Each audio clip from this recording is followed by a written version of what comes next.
Hi, everyone. This is the second season where the standard community, we come together and we develop something in the open source space. This particular season, though, is very special because, as you can see, the last season we were developing a .NET library for OpenAI. Now that we have a library that allows us to interact and work with AI, now I want to start a new season with the community where we're basically building on top of that solid foundation, and I want us to be able to leverage that into something that actually impacts and benefits people out there, whether they have technical background or not. If you're not if you haven't seen, I did a quick kind of introduction to the idea that I want to build. I called it Entity Intelligence, and it's just a very basic project name. And what this entity intelligence does really is that it's the idea about building, like, to kind of summarize this for you. um you're basically, in its essence, this is the shot right here. In essence, you're basically writing a natural query, and this natural query is being translated into SQL. So people could just type in all the ideas that they have, all the stuff that they need from a data source, and all they have to do is just give that library the data source, the connection string for the SQL server, and just let it do its magic. So we know that we are miles and miles away from telling just your regular data consumer, go ahead and train a model and have the labeling right and have all that. It's just not practical, not something that people can use today in this day and age. Yeah, it's great, if you dig enough into it, you'll get to the bottom of it. But what I really want to do here is that to bring AI to people who are not necessarily technical, to be able to leverage it and take advantage of it. And hey Greg, I see Greg right here saying, "Hey guys, hey Greg, nice to see you." Um, uh, I'm joined today, to start this season. I'm joined today by my dear friend Kailuhu, who you will not be able to see because he doesn't like to use the camera too much. Hey Kay, how are you doing? Good, good. Good. Hello, guys. So Kailu, we want to build this project, and let me kind of give people a high-level architecture about what I want to implement. First of all, from a usability standpoint, just to kind of give people the end game. What is the end game here? The end game is to be able to go and say, here is my var entity intelligence client equal new entity intelligence client, and then you just pass to this guy a connection string. And that's it. And from there, you go and say entity intelligence client.query async. And then you pass in a natural query in here.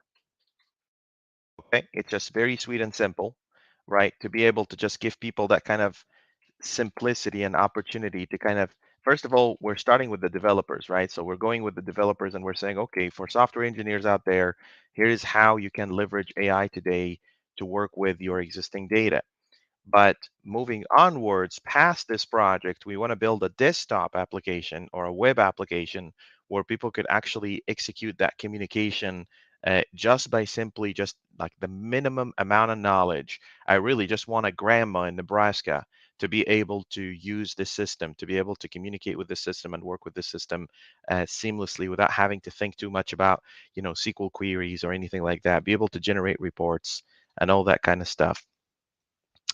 PUBG Noob says thanks for next season session. First was very amazing, and I learned a lot of things. The standard was amazing, mind blowing way. Thank you, PUBG. Okay, so this is the goal, Kate, right? Something super simple, super intelligent, and people just pass in a natural query and be able to interact with their data, right? Data is very important. People are always looking for answers. 99.9% of the people that are working with data are not necessarily technical people. They're people that want to make decisions, whether they're in marketing or finance or whatever the case may be. And we want to enable these people to kind of communicate with these systems and work with these systems seamlessly. So what's the architecture of this is supposed to look like? Let's design this thing, right? Let's go ahead and open up the Blackboard here, and let's design this thing together. Hey, Ronald, morning. Let's go over here and let's share the screen on this. Here you go. Okay, so we know that from a high level perspective, right, there is some consumer of some library, and this consumer is basically going to call the library. So this is EI.net, EI.net. I hope that name is not reserved in NuGet because I'd like to use that. I think it sounds pretty cool. And EI.net will basically go and interact with some external system, intelligence system for AI, right? It will be open AI for us to kind of proof of concept this stuff, but also it will be communicating with a data source, right? By the way, there's some very, very interesting challenges, like out of the POC that I created, there will be some crazy challenges. What kind of database, what kind of storage are you working with? Whether that storage supports, being, queried in a certain way, whatever the AI is generating. Can we tell AI, oh, this is SQL Server, 2005 versus 2015, or is this MySQL or a NoSQL?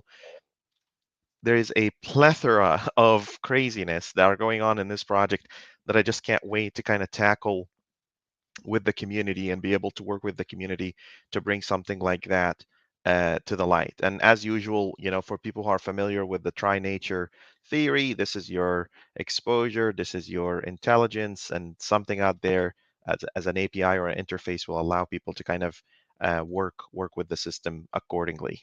What do you think, Kailu? Does this sound like a good plan? I assume there will be much more within the EI.net area, right? A lot Other more. than This this is is as like, a high level. Yeah, oh yeah, that's our yeah, HLL, right? The yeah, high yeah. level architecture, right? Yeah. This is just, hey, here's an idea, right? We don't know, it sounds like a great endeavor. Like, you started to see this, like each and every, actually, let me simplify this for people because I talked to a couple of engineers and they were like, I don't know what's HLA is, architecture. That. So this is the high level architecture. Go and talk to AI, get a query back, and then go hit the database. And Okay, it then is it, it is available. Good. Thank you, Greg. yeah, Yeah. ideally, I mean, we want the database to be any kind of database, right? Mm-hmm. Whether SQL, Yep. NoSQL, or maybe even Excel or anything like that. That Yep. holds data, anything that holds big data, a bunch of data, basically. Yep. And uh, I guess V1, what's the most used database in the world, right? And that will be our guy. I'm thinking SQL, but I don't know. Let's find out. How about we find out together? Like this is also another lesson in terms of, yeah, you want to have big crazy ideas, but you also have to stay feet on the ground. What can you do? Mm, Most used database in the world, because database a, technology. a lot of people don't know SQL, but they use Excel or anything like that, right? Ooh, now we're talking. See, even Eltris just said that. He said Access or Excel. That's what people use the most. Interesting. And here's another surprise for you. So MySQL, a lot of MySQL. I wonder if Dapper knows how to talk to MySQL. It should, right? Because I'm thinking about Dapper this time with MySQL. Yeah, I guess so. So MySQL is the most used in the world. I wonder at the enterprise level, enterprise. Database technology. Yeah, Oracle. Oracle Yeah, wins. I mean, yeah, these guys pretty much their sequel, right? Yeah, I know they do all the way up to government stuff. Like they will build like, systems that are high availability, high, I guess, what's that guy's name? Crazy guy for the Larry or something. I guess he won that war, right? Oh, did they change the CEO? I didn't know that they changed the CEO. Interesting. Yeah, Larry Ellison. That's okay. That guy. That guy Okay. right here. I didn't Mm, know that guy hated Bill Gates. He was so jealous. He wanted to run his own to start his own operating system like Windows. There's a whole story behind that guy, but nonetheless, he's a genius and he works a lot. And that was one of the things that he succeeded at. He built Oracle, right? So okay, so I guess we could start. Do you wanna do MySQL? I don't mind like running a MySQL server, right? In fact, actually, just the fact that we can communicate with the query, it doesn't really matter. Like talking to the database Yeah, will be abstract enough because you're working with a controller yeah, and whatnot. Um, yeah. so Eltra says Excel is the most used DB in practice. Yeah, a lot of people use Excel. It's true. I don't know if it was Google Docs or something, Google Sheets Google AI. I know spreadsheet. that they Yeah. started doing things with AI and Google Organize with AI and Google Sheets. Does it let you query though? Let's see. Query AI and Google Sheet, how to use ChatGPT. Yeah, I guess it's not a thing. We could start with Excel, dude. Like it doesn't matter really what the technology is, right? We can definitely just build the plugin or build whatever to communicate with whatever data storage. So here's what I have. I have SQL, I have MySQL, and I have Excel or Access. What route do you want to go? Yeah, we are making executive Let's decisions on a live stream. let's let's let's start with basic, Let's start with basic. the basic ones, which is where we are aiming at the beginning. Yeah. So Ronald is asking this, how do you teach the OpenAI the data schema? Do you feed it the create script? No, no, no. Let me show you. So if you look at this POC that I created, let's see here. Entity. Let's see. The intelligence. There you go. If you look at the POC, I basically go like this, Ronald, and I say, so if you go to standard data and here's the client, I literally just run this particular query here, this query here, and it goes and pulls all the tables. And I group these tables by table name, and then I generate a full query. This full query is basically finding every table and every column and its data type. It's wild. So it's basically a SQL query that hits the database and then pulls every table and every single data type on that table. Actually, why don't I just show you in action? Like here's the query, and here is our SQL server. I probably still have it in here even. Just a second there. Here you go. And I could just probably just run it now here. So there's that query. I hope it doesn't barf. Yeah, of course it will because of the, yeah, it went and added this whole, I find and replace. Yes, I can. Oh yeah, fantastic. Yeah, can I run this now? Oh, it still has one. Let's see. Something like this. And yeah, there's another one. I guess the find replace is useless. It just didn't do anything for me here. How about now? Yeah, look at this. So, oh, it's very small. I don't think you guys will be able to see this. Let me increase the size on my screen here, just so people understand. So here's a 175. Let me go back here. Let me share the screen. So figuring out the, yeah, there you go. This should be visible. Can you see it, Kay? From your side, can you see the I can the see little, the script, but I don't see the tables. you see the tables and the data types, right? I think you should be. Like, do you see the results? You see how Barely. it says I can see it. That's a little. it's too small? Yeah. Yeah, so anyway, in here it's basically saying table names and then the other table names, and then there's some system diagrams that I was playing around with, and then the data type for each and every one of them. So Ronald, just to answer your question, this is how we're feeding it. Now, another interesting challenge that I ran into was, well, what if you have 20,000 database tables, which is very, very real. Like a lot of people will have a lot of database tables, right? And you are only limited by the amount of tokens that you can have in a particular OpenAI request. Like OpenAI will not let you have more than about 4,500, right, tokens per request, and that includes the response as well. So how do you solve that problem, right? Anyway, because I really want people to see what the results look like, I'm gonna print it out in a note here because Greg just said that I guess we still can't see it. This is what it looks like basically. So look how it says here's a student table and here's the column name and here's the type and so on. So I group these and I basically literally just kind of list all the data types and then I go give that to AI and then AI will try to process that and work with that. Okay, just to answer that question. So Kailu, going back to the architecture, good question, Ronald. This is a good question. Um, let's go back to the architecture here, high level architecture. This here is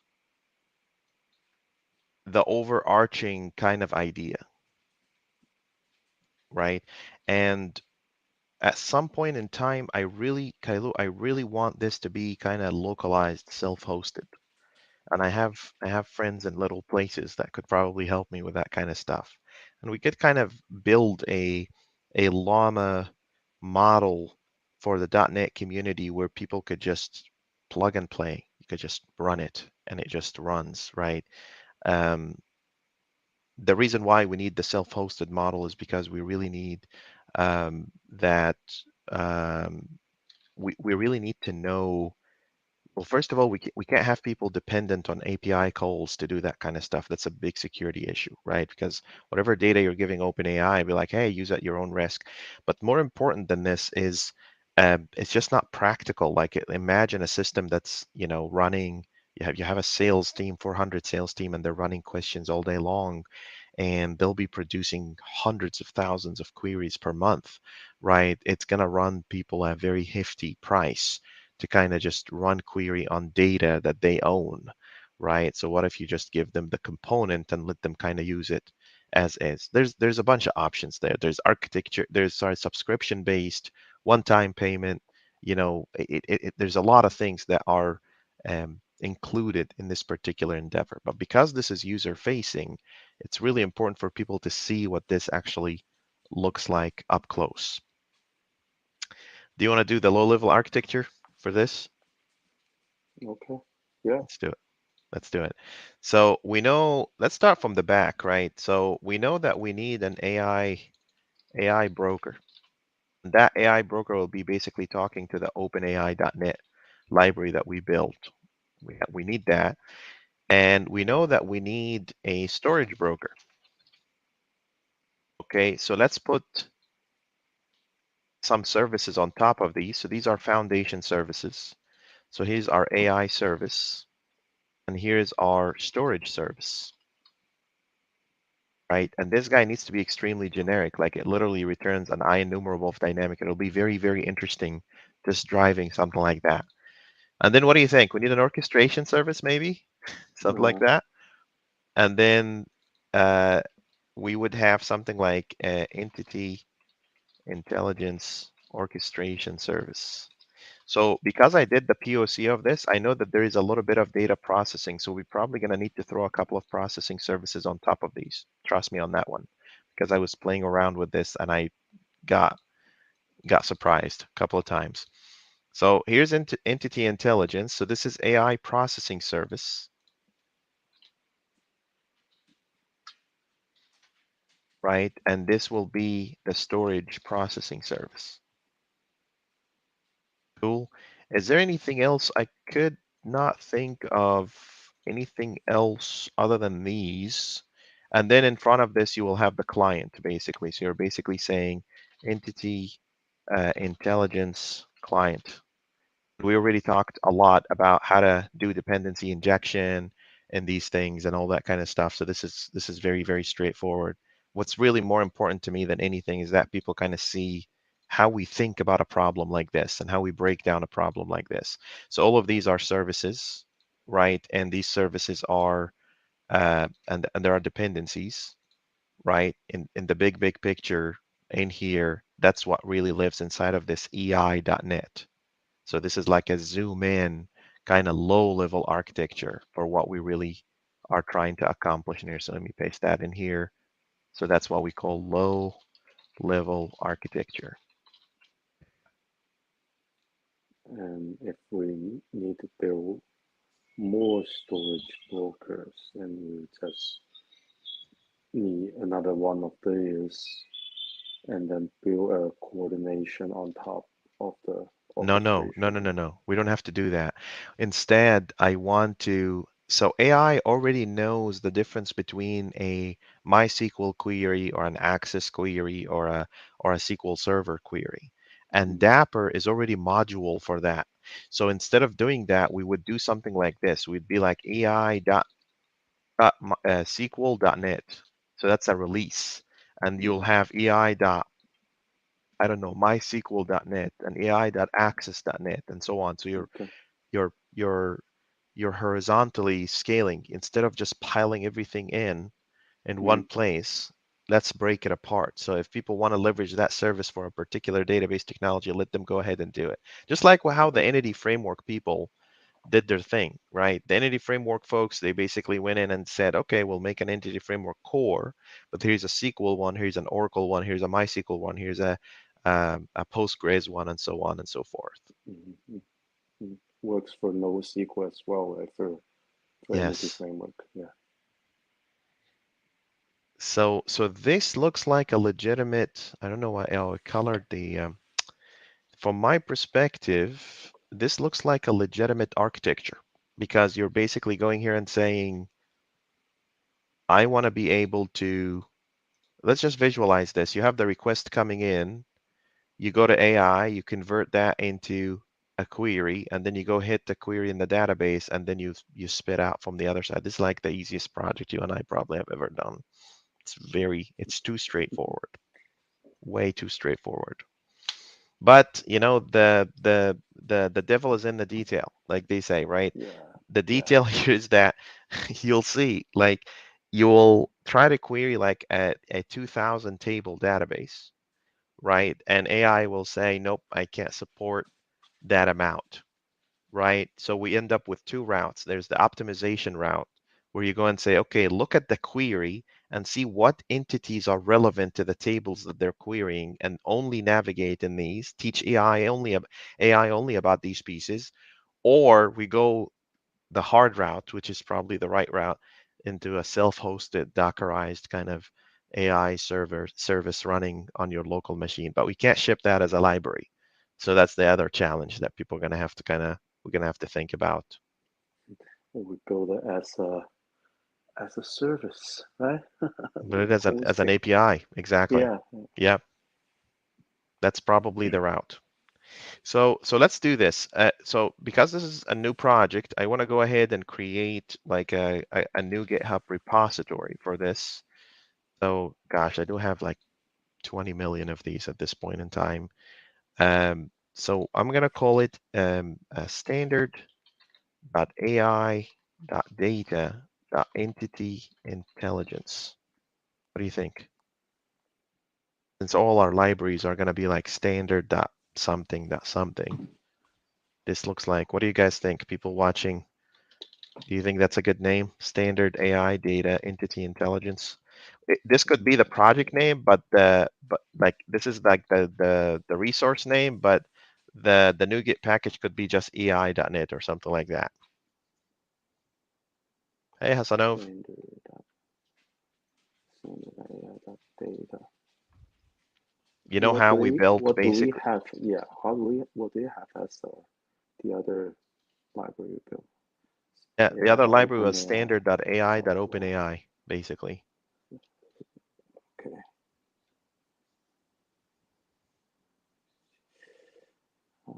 I think Do we entity want intelligence is data? too long. Should we just say EI like that? No, don't play the abbreviation game. Okay. Do we want data? Do we want the word data, or it's? I mean, I thought entity kind of implies data. Hmm. Yeah, probably. I mean, I know that there are gonna be things like AI dot, I don't know, communications dot chat AI. So you want to be able to kind of branch out, Differentiate. Okay. right? Okay. Communications like that. Let's start with that. Do you Let's start think with that. Yeah. data? Yeah. Yeah. That's good. That's good. Yeah, and this is not like the library itself is not the thing that people are going to be using. It's whatever is built on top of that entity intelligence library that's actually going to be doing the magic. Hmm. You Yeah. know what I mean? Yeah. So, okay, cool. I think we have a name, which is cool. We probably gonna need a logo and something like that. Maybe I need to talk to Greg to convince him to to create all the different resolutions for for the component.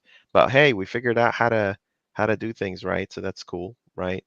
I'll put it under MIT and then Azure boards, Azure pipelines. Yeah, I'll use, yeah, this is all good. Okay, yeah. And this is a .NET library to convert natural language query into SQL queries, right? And generate results.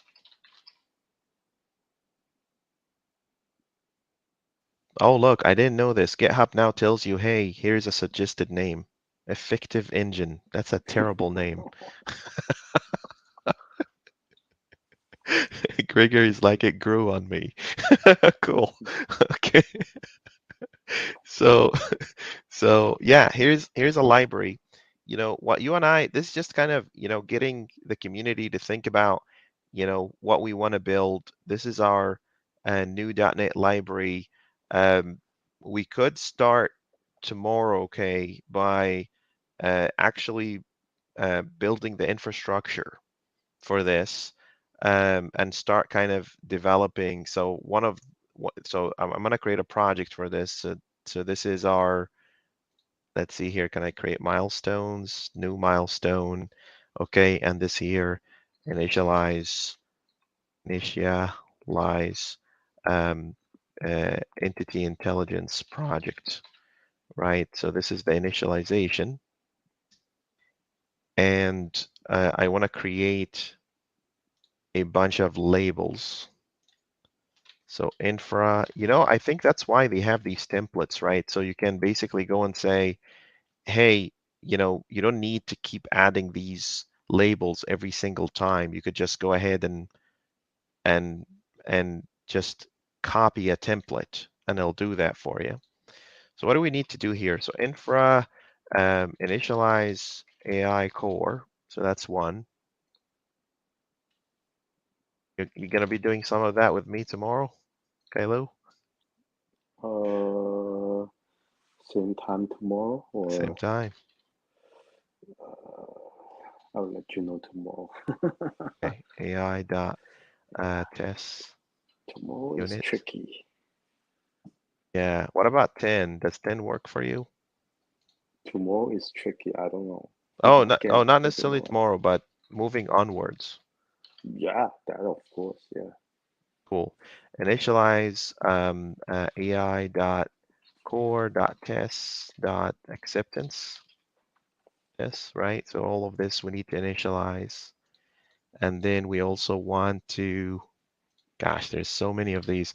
Infra initialize AI dot core dot infrastructure dot build, right? But there is no provisioning for this because it's not a domain thing. So it should be, what did he say? You already have the logo. What? Oh yeah, that's right. He's right. I already have the logo. I already put a, if you look at the thumbnail of the project, yeah, he's right. Look at the thumbnail in here. That's the logo. That's right. That's true. But we need to put color on it. Gregory. We need to put some colors on it, otherwise it's not gonna.